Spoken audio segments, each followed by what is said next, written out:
The Simone Feiler Podcast, giving authors a platform. Welcome to the podcast. G'day there, I'm Simone Feiler, and today I'm joined by Peter Deans, founder of Guru.com and the 52 Risks Framework, and also the author of the Startup Toolkit. With decades of experience in the finance industry and a passion for helping entrepreneurs navigate uncertainty, Peter has distilled his knowledge into a practical, no-nonsense guide for startups, and we recently had the pleasure of bringing it to life in audiobook format here at Brisbane Audiobook Production, narrated by Angus Brennan. And it's so awesome to be chatting with the guy behind the concept. Welcome to the podcast, Peter. Thanks, Simone. It's fantastic to be here. So firstly, how was your experience making your audiobook with us? Oh, I think the whole experience from, the original idea of the book, which, I think it was probably sometime in late 2023 that the Guru concept and the Startup Toolkit book started to emerge in my thinking. And then during the course of 2024, it was, it's just the classic sort of author dilemmas of how long should it be? What should I put in it? What should the structure of the chapters be? And so I spent a lot of 2024, just workshopping in my own mind in some respects before I even put pen to paper. And it was fantastic to have the book itself launched in December 2024 at the Hong Kong Entrepreneur Week. And then, shortly after that, because I gave myself the deadline to write the book, get it published for the launch in December 2024. So the audiobook was a little bit, I'll get to that later on. And so it was great, I think, probably February this year to be able to turn my mind to doing the audiobook version of it. And, it was fantastic. Again, a great process. And, again, I think people who haven't published books before, attention to detail is everything, whether it's the physical book or the audio book. So there's a fair bit of work to do to go through and make sure every sentence and every word and every paragraph is right. But it was just fantastic. And then to have it launched in June 2025 after it's probably about 4 months start to finish was also a great achievement. Was there, you obviously picked Angus for the narration. Was there a reason you didn't want to do it? I think I tried to coerce you to doing it, just busyness. It's probably more not wanting to hear the sound of my own voice as much as anything else. I hear it every day, and I think that's enough. I wouldn't want to impose it on other people. No, look, I think on a more serious matter, there was a consideration. I didn't want it to be my voice. But there was also an element of the Startup Toolkit audience is Gen Z. It's a younger generation. And I think the group which comes after Gen Z, I'm not too sure if they're named yet, but millennials. That's after. That's before. Alpha, I think it is. Alpha, Generation Alpha. Yeah. So for me, the target audience is really from, I think, about 16 through to probably 30. Maybe 35. I do say older people can buy and listen to the book, of course. I'm not too cautious about it. But I wanted it a more youthful voice.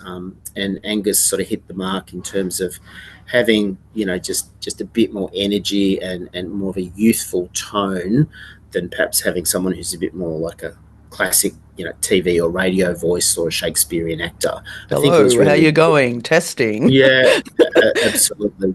So I think it was important to have a younger voice. I think that's where Angus, in listening to the samples, really jumped out, and I think it's resonated well with the audience. Awesome. I think he did a great job as well. So moving on, you've built both the 52 Risks Framework and Guru.com. And for someone that's never heard of these before, what's your quick explanation so everyone can understand what we're talking about and also how it all came to be? Yeah, well, 52 Risks, first of all, that was the first sort of project that I worked on. And I'd had a career in banking and finance for over 30 years. And it's spent a lot of time helping businesses, buy businesses, grow and expand their businesses, invest in, manufacturing, stores, projects. And I saw a lot of businesses sort of get into financial difficulty, and quite a few of them failed. And I was often thinking there needs to be a management framework that can help businesses identify and assess and manage or mitigate risks in their business. And I came up with 52 risks probably 14 years ago now, and it's what I like to think is the definitive 52 risks across strategic risks, financial risks, and operational risks. It has its own website, which is 52risks.com, and it's a free resource. And it was a big part of this was wanting to give back a lot of my knowledge and expertise. The finance industry has been very good to me. I had a great career. And so, I launched the 52 Risk Framework April 2000.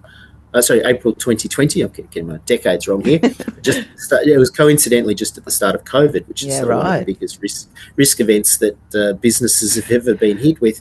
And so that was really, again, just giving back. There isn't a book with 52 risks. It's a free resource website. There's some tools to download for free.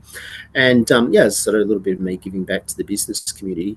Goru had a slightly different genesis where I was talking to my godson, probably about 4 years ago, about how a lot of the corporate training for younger employees, it just doesn't hit the mark. It's written by, again, older people thinking, the way they have for decades, and fundamentally, not using the language and not communicating with the younger generation. So we sort of had a bit of an idea about maybe we can write some materials, content, some books, e-learning, targeting, again, this Gen Z, or Alpha, as we were saying, when they enter the workforce.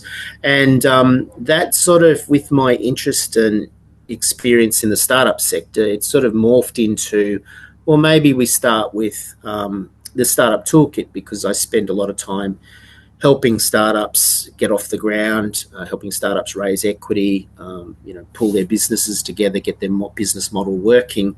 And there's a lot of interest in, younger generation in starting up businesses. There's far more that want to do that versus join the corporate ladder. Whereas when I started, back way back decades ago, the corporate ladder was really the only employment opportunity. It really wasn't seen as the done thing. And I think even the term startup didn't exist, when I started work in the late 1980s. And so that was really the genesis of it, was to really come up with the core character, a ninja character, Goru, which is the Japanese word for goal. And the book launch and the website, goruworld.com, it's supported by an animated, cartoon video about the little ninja who he's sick of working for other people. He wants to run his own business, and the cartoon takes you through his thinking about what sort of business, should I have, and how should I go about building the business? Who should I recruit? How do I get funding? So, look, it's a little bit of fun, but it was just trying to come up with an engaging character and concept to then he's very, very cute. Yeah, and to articulate, the steps in getting a startup, which, again, it's in text or in audio through the audio book, but it sort of gets people in with the ninja character. At the launch, we had a, full-size mascot, 6'4" or something. Awesome. And, the world's a little bit sort of mascot and plushy doll crazy, so that's a big part of it as well. But just, as I said, just to get the engagement, because I think once you get into the book itself, it does actually have the content you could see in other books around startups and entrepreneurship, but it's just presenting and pitching it in a slightly more engaging way.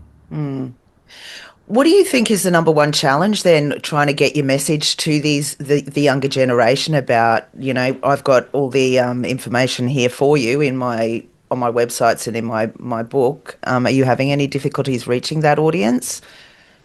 Oh, I don't think there's so much difficulty reading the audience. So the book, the physical book you can purchase from the website. The ebook is on all the major book platforms, Amazon, Google Play, even some of the newer ones which target younger generations, such as Gumroad. So it can be accessed there. If you search Startup Toolkit, Startup Guide, it comes up in the searches. Yeah. And I think likewise the audiobook platforms, it's got the tags, and people can find it if they go looking for it. I think the question about who accesses the different types of mediums, I think is the one that's still a little bit in my mind. And I do actually have a marketing lady helping me one day a week, and we're spending quite a bit of time developing TikTok content, Instagram Reels. We've got a bit of an X or Twitter presence, and we haven't engaged in any paid marketing yet. And we've been going probably 8 months now, because I just want to continue to build the audience organically, get the content. And when I say content, a lot of the reels will be extracting some of the short messages from the book, and I've actually filmed some video reel content myself, talking about the book, talking about the concepts. So we're really wanting to just build out a bit more of a content library. Again, very engaging. We're using cartoon animation, some cartoon character sort of graphics as well in the posts, as well as our weekly blog. So for me, it's and this is classics. I practice what I preach. This is classic Startup 101, where you've got to try lots of different things. You don't just, and there's a lot of stories out there, you don't just launch your product and then not support it's going, it'll be the world's best kept secret. Exactly. And so I think for us, we're still continuing on the journey of finding where our audience is effectively, and that's the really important part. And what's even a bit more scary for the older generation is there is a world which we don't engage in, Web 3.0, which is the blockchain sort of world. There's hundreds of thousands of alphas and Gen Zs that are living in this Web 3.0 world. I think if you look at gaming, for example, as well, there is a whole universe of gamers that sit in their bedrooms. They're wanting to start their own businesses, and that might be, to be honest, it might be cryptocurrency type trading businesses, which is a legitimate business, even though it's a bit different to what we've grown up with. And then even some of the, and also perceived, because you're almost touching it on there, also perceived as not quite kosher to be going into that sort of scene, but it is a new scene, isn't it? And you're embracing it. Yeah, and even I'm not sure if the listeners are so familiar with Roblox, which is targeting younger kids. I've heard of it. It's 4 through to. I don't know what it is. Well, it's 4 through to 14 or 16. It depends, but it's creating games in a Roblox environment, which is a little bit of a animated style Lego environment. But there's a lot of corporates getting into Roblox, and I've been talking to another friend about maybe we create a Roblox game around Goru again to get the brand profile, the character sort of more widely known, and then the book will come later, or the Startup Toolkit, which is I haven't mentioned that we have actually put with the book a bundled toolkit, which is a business plan template, a PowerPoint pitch deck, a cash flow forecast template, a project plan template, and also the list of 130 odd tasks which are through the book. And so the idea is to give startup aspiring entrepreneurs the toolkit to do everything, rather than just try and launch a product, but then what's my business model, or how do I sell the product? So it's a long answer to your question, but I think it's a matter of just, and that's probably the one thing that again a lot of the startup world focuses on, is find your audience. And again, you can have a great product, but if no one knows about it, or you haven't got your sales and distribution right, well, the product's not going to go anywhere. So And I cover that in the book as well. Yeah, that was very comprehensive and well done. Why do you think it's important personally for you that young kids get the opportunity to start up their own business, and become an entrepreneur rather than go into corporate? Oh, look, it's being an entrepreneur or running your own business is not actually for everyone, and there are a lot of people who really don't want to do that. They just happily go and do a corporate style job and get a paycheck every week or fortnight. But I think there does seem to be more and more of the younger generation wanting to run their own show, and I think again social media is probably helping, for better or for worse, because it's actually showing what you can do. And then, if you're attracted by it, you can see all the money, the fast cars, the private jets of very, very successful entrepreneurs. And so I think there's more people who are open to, the spoils that could potentially come from being successful. being successful is not easy. But yeah, I think there's just more people. Their eyes have been open to the possibility. I think also in the technology sort of age we live in, there are a lot more technology tools, and it's a lot easier to actually start a business than ever before. Again, 20 or 30 years ago, it was a very low-tech world, and starting a business was generally bricks and mortar. It was, physically opening a store or physically selling or mailing products. Yeah. Whereas now a lot of the products consumed are digital products, whether it's, anime comic strips, or whether it's, streaming of TV shows, audio as well. So I think the tools are there to make it much easier. And then probably the third reason, which I think is becoming more of an issue, certainly going forward, is the disruption to employment that artificial intelligence is actually now driving. So even if someone did want to do I'll call it a corporate job or a wage and salary job, there's a robot. They may not actually be there. So I think the choice will possibly be, start your own business venture, because the corporate jobs may not be there. Do you think? Which again, we could talk for hours on that topic. Yeah, alone. Definitely. It's a very exciting topic and so new, because there's a lot of people that kind of say this is just going to be really dire for the whole world. The robots are going to take over. But you're giving it a very positive spin, basically saying this is an opportunity for you to flourish and build your own business and create new ideas and put them out in the marketplace. What's one of the biggest challenges you see with? Do you see a challenge in this environment for youngsters wanting to create, a business, or anyone indeed? Yeah, look, I think the biggest challenge is probably the idea and the business model. There are lots, in a lot of segments and businesses, whether it's startups, it's a very crowded market now, and trying to come up with the unique idea that's got the right pitch or niche that you can appeal to, I think is the really hard thing. And we've seen, I guess these are startups, but if you look at Uber Eats, for example, you go back 4 or 5 years ago, there was, lots and lots of them, delivering food. There was a lot of competition, and there's been quite a bit of rationalisation now, and there's only just a couple of major players.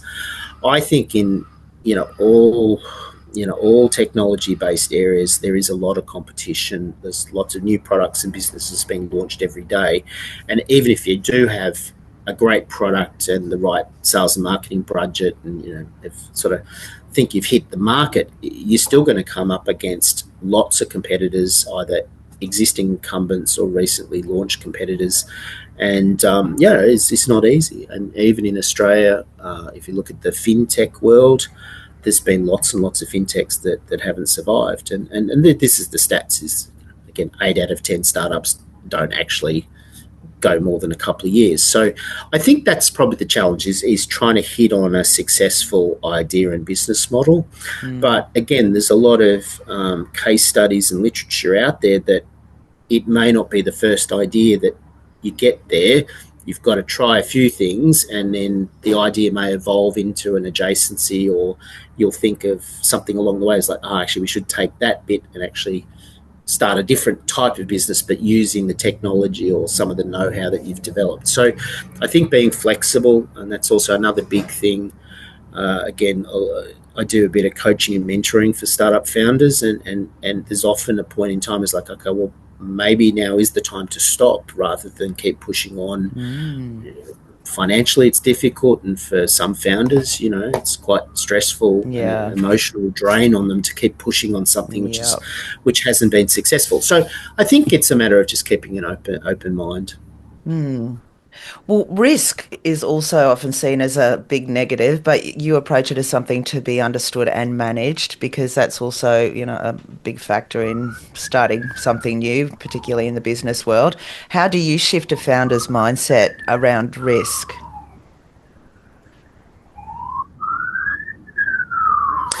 Look, I think, and again, if I go back to my banking and finance days, the most successful and best risk managers were generally the self-made business people, millionaires or billionaires, because they started their business from nothing.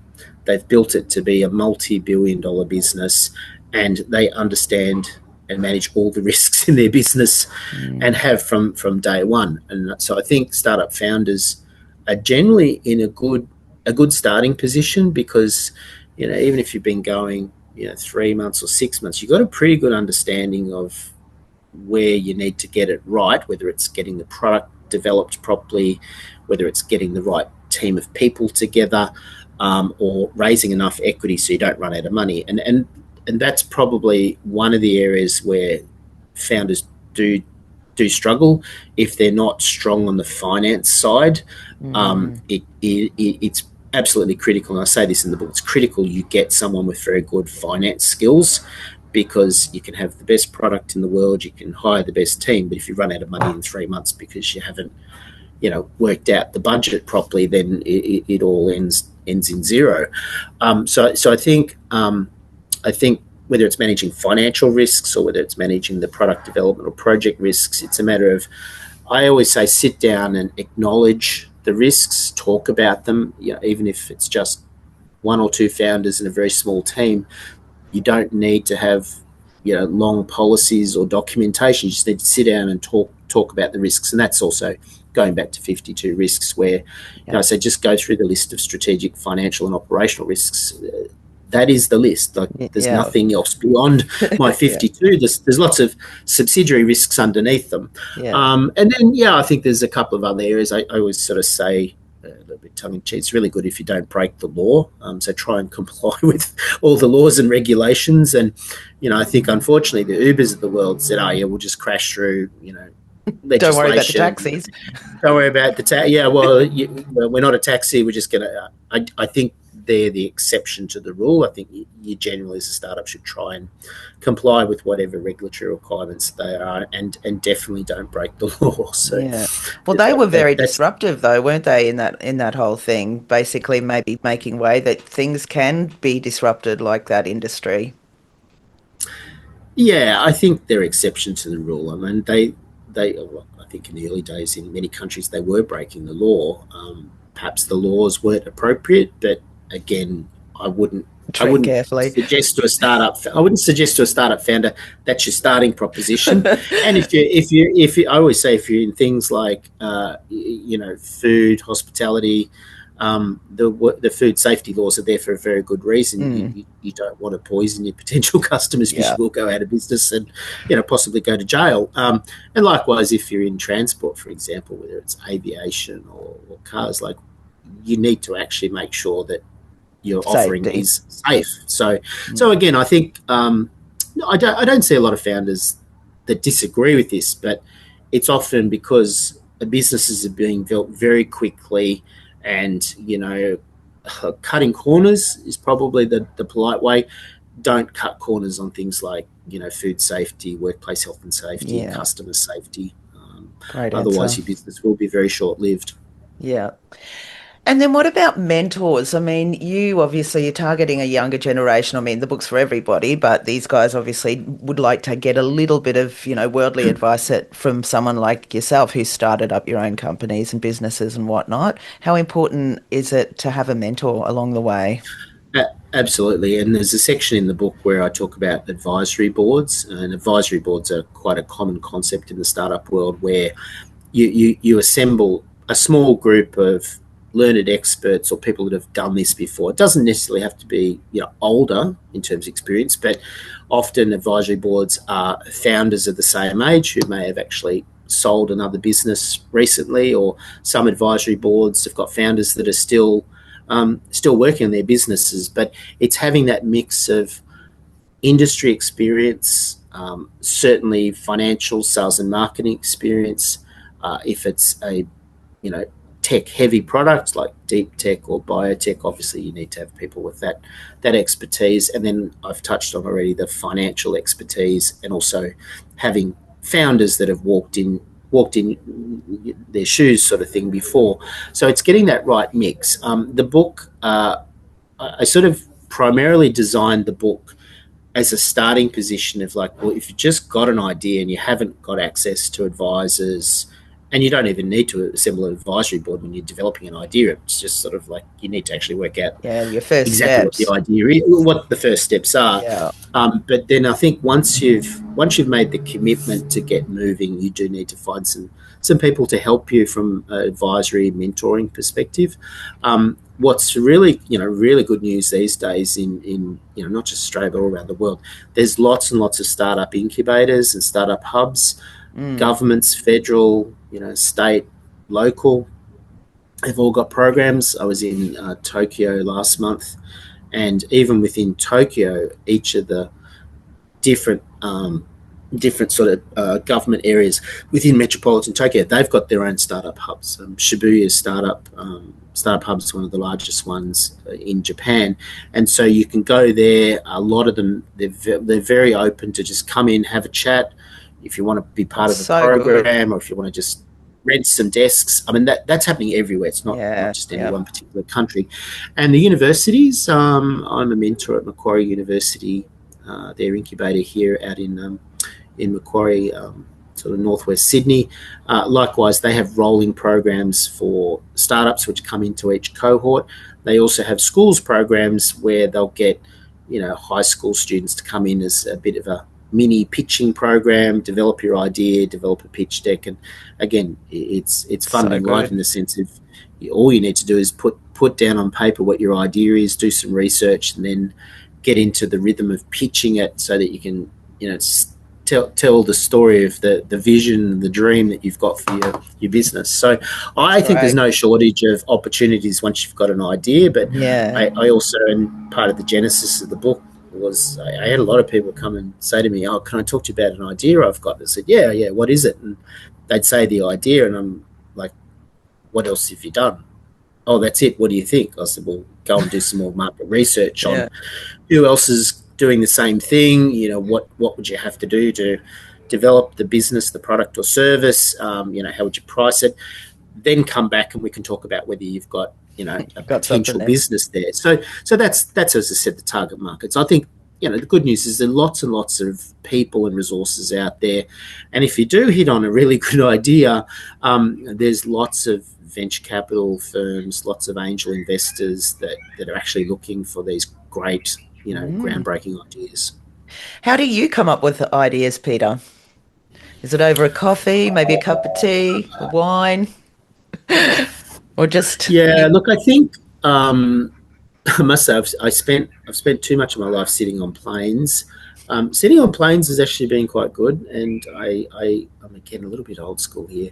I quite like reading the Financial Times, which is the UK business publication. They still print a weekend edition in Australia, so I bundle up a few weeks of those if it's a long plane trip. That's a really good source of ideas. I also sort of say, and I've got again Guru notebooks, the moleskin notebooks from Italy. I always say, look, just write your ideas down as they're coming up. Even if you're not sure, just write it down, because a week later you may forget about it. And then there's a bit of research around walking. They say walking's quite good in terms of idea generation. But I think just take some time out to think, actually, and then write it down. I actually think also talking to people about an idea is really good. Like, even if you're not sure, or if you're very confident, just talk to some friends, business acquaintances, and say, what do you think? Like, do you think it's a good idea? And sometimes it's not a good idea. Or often it's like, oh yeah, actually I saw someone who's doing that, here it is. And I'll go, okay, someone's already done it. Well, you can also talk about it, and if you talk about it with other people, it can grow and into something else just from that, like you were saying a bit earlier. Absolutely. Yeah, so there's no magic formula or recipe for this one. Yeah. So you've worked with startups across many industries, as you were just saying, and most recently in the universities. Can you share a real-world example of a founder who applied your toolkit successfully and how they've grown? Oh, look, I think a lot of the early stage ones, it's probably anchoring them to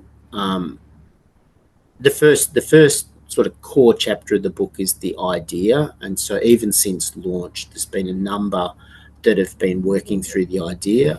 There was a chap overseas that I met late last year, and was in, I guess, not so much the early days of large language models, because ChatGPT's been around for a little while now, but he had an idea of turning videos on things like YouTube or some of the other platforms into text and transcripts, and then summarising them. So like kids going to university, recording the lectures, getting it summarised, and we spent a bit of time just talking about the target market. And in the end, he did say, or he came to the conclusion that there's lots of really good tools out there already, and I've done the research in the market, and as a startup with that type of offering, it'd be very difficult to compete with Microsoft Teams records, Google records, and there's a lot of standalone tools that record, transcribe, and summarize. And so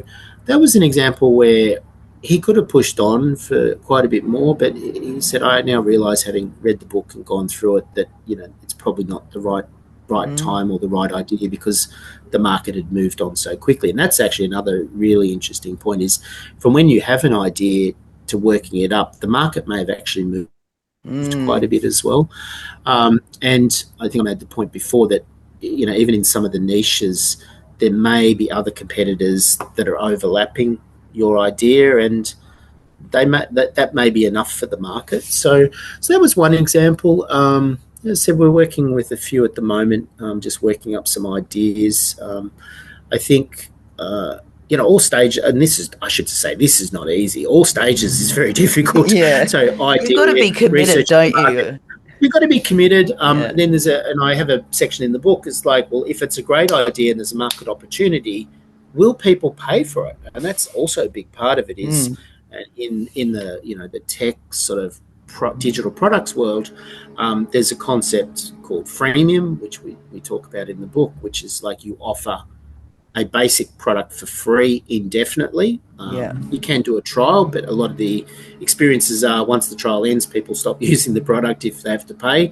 And then the freemium ones, they continue using, and it's fantastic. They never actually convert to the paid product. And so you can be incredibly successful, or as they call it, profitless prosperity, but you've still not actually got a viable business from a revenue and profitability perspective. So again, a fair bit of the book is not necessarily getting you from A to B for the sole purpose of getting to B, but often working out, well, we need to pivot, think about something else. Or as the example with my friend was, like, he decided, look, it's probably not worth my time doing this because I'm up against very large corporates, and I couldn't differentiate the product sufficiently with the funding and resources that he had available. Well, you've been successful in your journey. I mean, you started in corporate. What can you tell us, like, what made you pivot from your full-time job into starting your own business as an entrepreneur? I sort of laughed when I used to tell people, I said, I didn't want my gravestone to say, "Here lies a banker," after 32 years. Unfortunately, I think it's too late. Okay.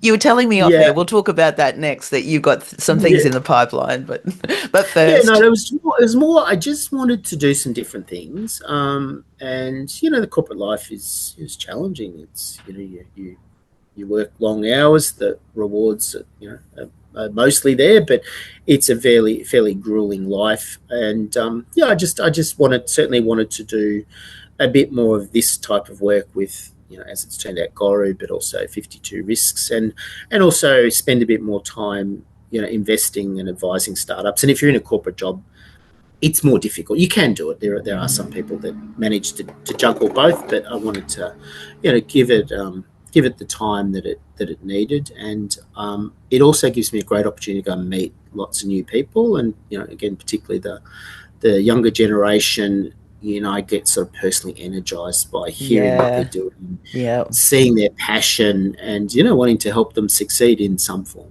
Again, it's not necessarily for financial rewards for me. It's just wanting to support future generations, and it keeps fun. You young.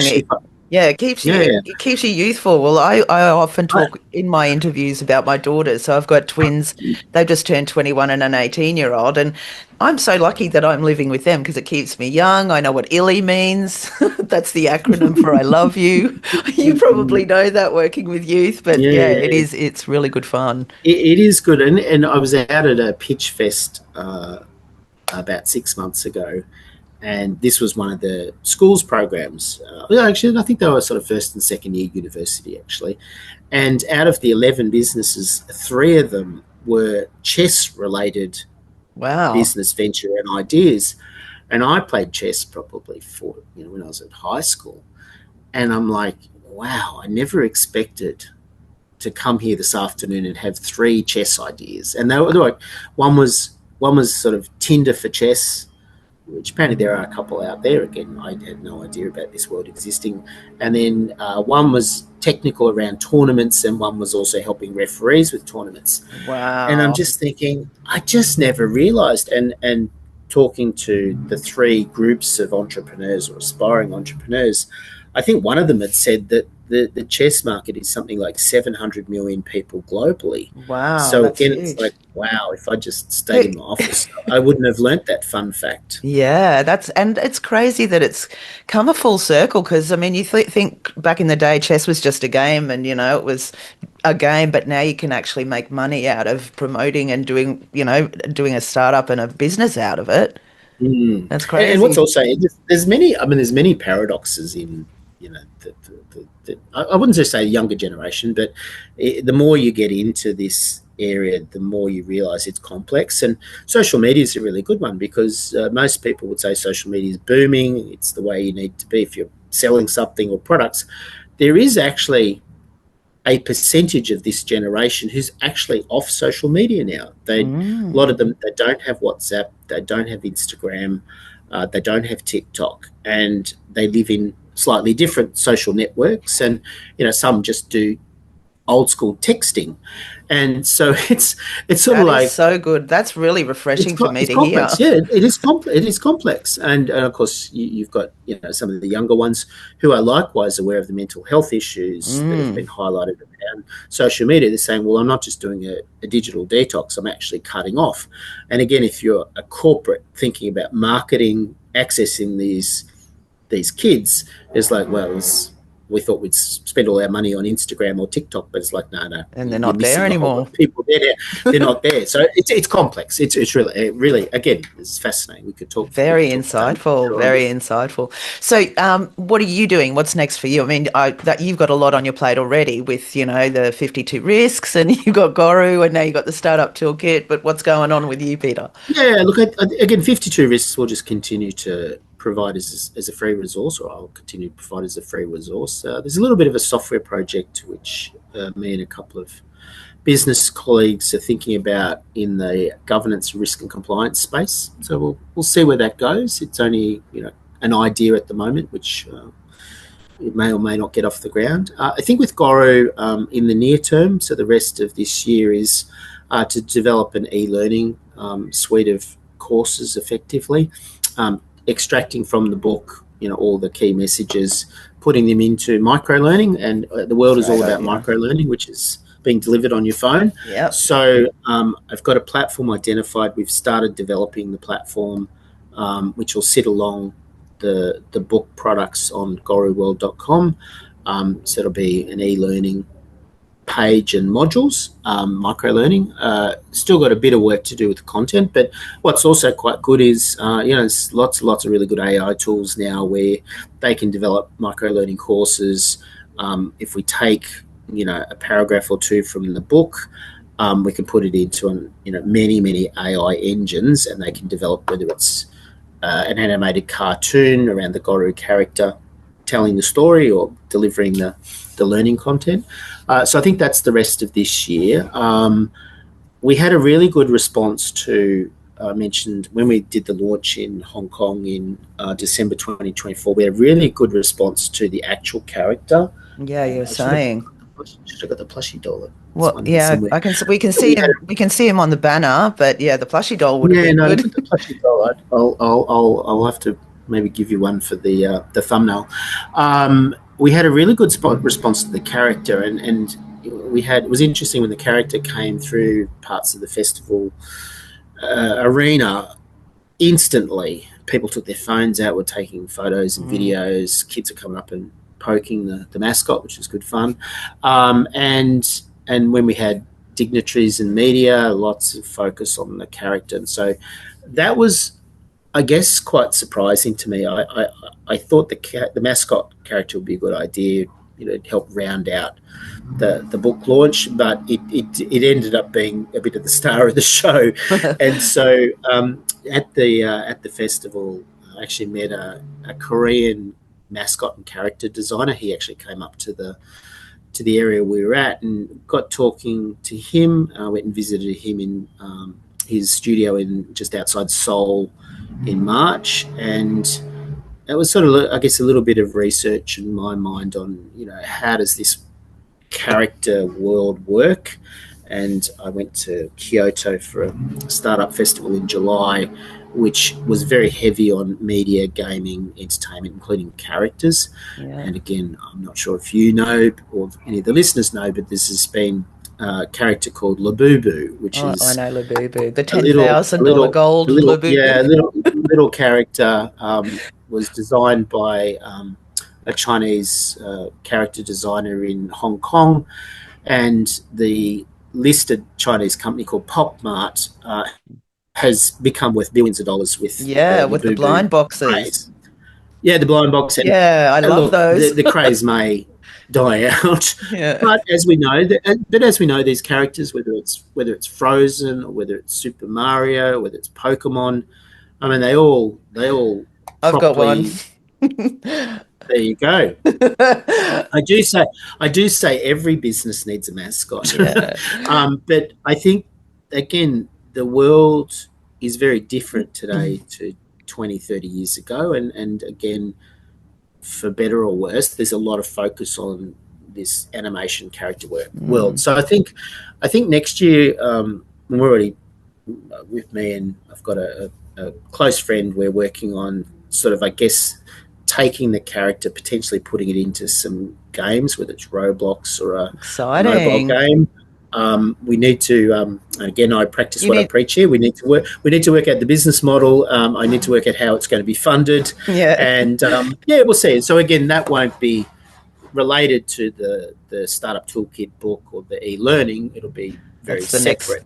But it's building a bit of the ecosystem, and we'll see what happens. The characters, again, that's probably been, apart from being really thrilled about launching both the book and the audio book and the venture, the response to the character, which I sort of worked up pretty well mid last year in a couple of days, and I did get a bit of help from a sort of an artist to do it properly, as I'm not an artist.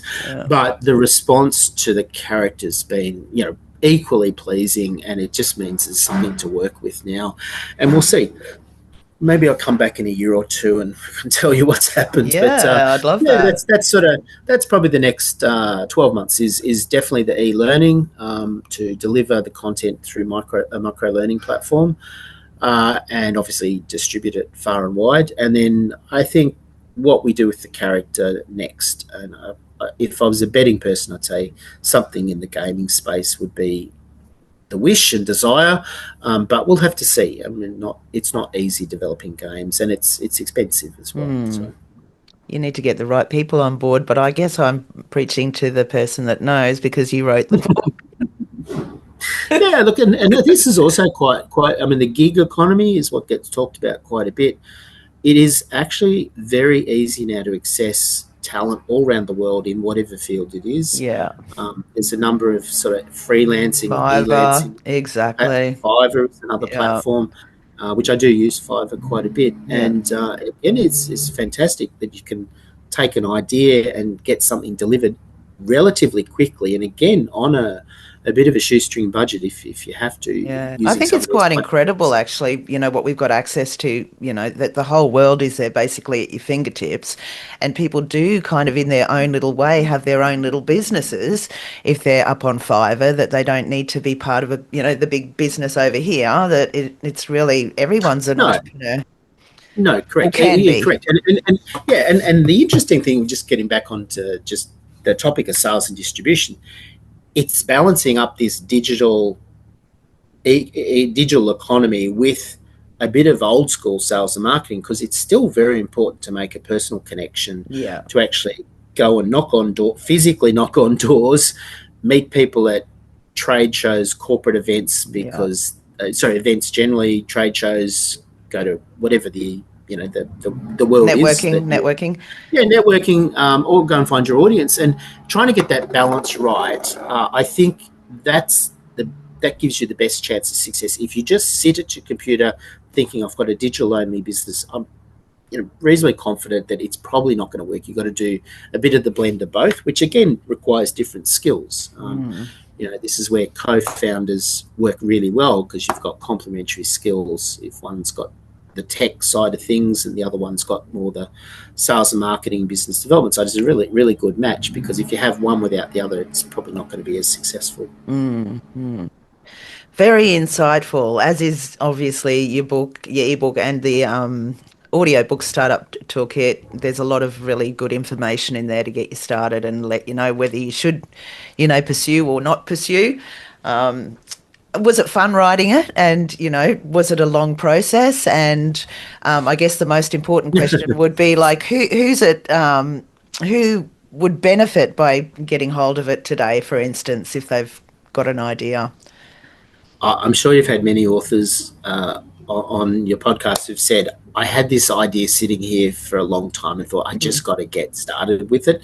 Mine was probably a shorter gestation. It was probably less than 12 months for the idea bouncing around. But I had talked to quite a few people about it, and it got to the point like, I really need to stop talking about this and actually do it. And it came about mainly because I do quite a bit of work with the Hong Kong Trade and Development Council here in Sydney. And I was telling one of their executives, and he said, why don't you launch it in December at our Entrepreneur Week or Entrepreneur Festival? I said, that's a great idea. And so I went onto the website, signed up for the program for the week, and that would have been about mid-July. And so I had to work backwards and there were physical books printed to showcase at the festival and sell. And so I had a deadline that the printer had said, that's dropped dead. And then I spoke to the book designer, and there was a really fantastic firm that I used to do the layout and design of the book, and it's got quite a bit of it's very groovy. A very strong graphic design element, as you know. Yeah, and it's certainly different. It's not like your normal book, because when I first got it, I was like, what's this? It's, obviously aiming at that younger market. Yeah, different is good. And so working backwards on how long they needed to deliver, to finalise it, and then obviously proofread it and change and so on. And I actually was, I put a little bit too much pressure on myself. I was actually writing it in batches, delivering it to them, and then reviewing in batches as it was going along, because we were so short on time. And so I think start to finish, I probably started, I came back from a trip, I think it was the second week of August, and I was pretty well done by the end of September. So it was about 6 or 7 weeks start Smash to finish. That out. And I was doing my day job at the same time. It did pretty well kill me, because it was nights and weekends, and I just didn't have the luxury of stopping, because I'd already committed to the launch in December. I had the marketing, my marketing lady Georgia had started as well, so we'd started to work up all the collateral. So we were working like a startup between mid-August and the first week of December, which was fun. But yeah, I don't think I'd do it again, but it's as people know, like if you've got a deadline, you work to it. So it was good fun. Target audience, I think I've already talked about it. It's Gen Z and Alpha, which sort of talked about earlier. And for me, it's just making sure the world's aware of it, can access it. We've bundled up the digital tools with the ebook. We probably haven't bundled it up with the audiobook, but I think we'll find some time to sort of say, if you get the audio book, you can get the bundle, or we'll come up with a deal there. And as I said, a lot of focus on, getting the micro learning out, getting on TikTok, Instagram Reels, and some of these other communities. We haven't even talked about Reddit or Discord, which again is another world. Yeah. We haven't even scratched the surface, but I do think in Discord and Reddit communities, there's lots and lots of potential customers for the book. Definitely. Well, we'll watch this space then for the Guru character online. Of course, you can get the book at your website, and the audiobooks at all leading online platforms. And how do people contact you, Peter? Yes, if you just go to the goruworld.com website, my details are there. You can find me on LinkedIn. Again, if you're a bit of an older person, LinkedIn, very easy to find. And what's also been pleasing is with the really good work that my marketing lady's done, and also a lot of the work I've been doing to get the message out. You can pretty well search my name and Startup Toolkit, and we appear on multiple first pages with Google. Yeah. Interestingly, we are showing up in AI as well now, and there's a big shift going on at the moment. Started sort of late last year, where people aren't going through all the Google search pages now. AI, the little summary at the top of your search is actually where you stop. So we're showing up there quite a bit as well, which is important. Awesome. So it's not difficult to find me. You just need to put the right words in. Yeah. But I'd love to, if anyone wants to, just reach out, any of the mechanisms, I'm always happy to have a chat, and love to hear people's ideas, even at the early stages, just to sort of chew the fat on, what the idea might be. I've had such fun. It's really enlightening because, a lot of the world, if you're looking out there, depending where you're looking, it's doom and gloom. But having a chat with you, it's all, fun characters and blind boxes. And it's been really enlightening and good fun. Thanks so much, Peter. Every business needs a mascot. Thanks, Simone. It's been great. And thank you to you and Angus for delivering the audiobook. Very, very happy with what we got. Thank you. Thanks for joining the Simone Feiler Podcast. What's your story? Contact Simone for a chat at brisbaneaudiobookproduction.com.